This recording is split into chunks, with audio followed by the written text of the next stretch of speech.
नमस्कार शेतकरी मित्रांनो, शेतकऱ्यांसाठी सर्वात मोठी ब्रेकिंग न्यूज। याच महिन्यात या तारखेला शेतकऱ्यांच्या खात्यावरती नमो शेतकरी योजनेचा 9वा हप्ता जमा होणार आहे। शेतकरी मित्रांनो, नमो शेतकरी महासन्मान निधी योजनेअंतर्गत पात्र शेतकऱ्यांना 9व्या हप्त्याचा निधी लवकरच वितरित केला जाणार आहे।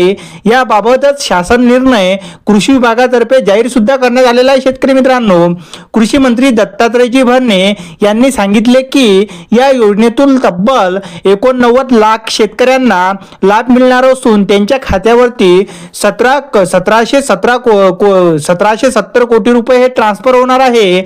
आता शेतकरी मित्रांनो, 2026च्या नवीन अपडेटनुसार जर बघितलं तर योजनेचा पुढील जो हप्ता आहे तो लवकरच पात्र शेतकऱ्यांच्या बँक खात्यात जमा होणार। पण तुमचे नाव लाभार्थी यादीत आहे की नाही आणि तुमचे ई-केवायसी पूर्ण झाले आहे की नाही हे तपासणे तुम्हाला अत्यंत गरजेचे आहे। शेतकरी मित्रांनो, ते तुम्ही तुमच्या जवळच्या सीएससी सेंटरवर जाऊन तपासू शकता। या नवीन निर्णयानुसार एप्रिल 2026 ते जुलै 2026 या कालावधीमधील हा नमो शेतकरी योजनेचा 9वा हप्ता होता।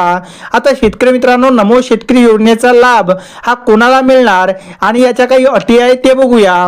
शेतकरी मित्रांनो, तुम्ही महाराष्ट्राचे कायम रहिवासी असणे हे अतिशय गरजेचे आहे, तेव्हाच तुम्हाला नमो शेतकरीचा 9वा हप्ता मिळणार। तुमचे नाव पीएम किसान यादीमध्ये असावे तेव्हाच तुम्हाला नमोचा हप्ता मिळणार। त्यानंतर तुमचे आधार कार्ड हे बँक खात्याशी लिंक असणे अतिशय आवश्यक आहे। त्यानंतर तुमची केवायसी झालेली गरजेचे आहे, तेव्हाच तुम्हाला नमो शेतकरीचा 9वा हप्ता मिळणार। तर शेतकरी मित्रांनो, आता वेळ न घालवता आता आपण वळूया तारखेकडे की कोणत्या तारखेला शेतकऱ्यांच्या बँक खात्यात पैसे जमा होणार।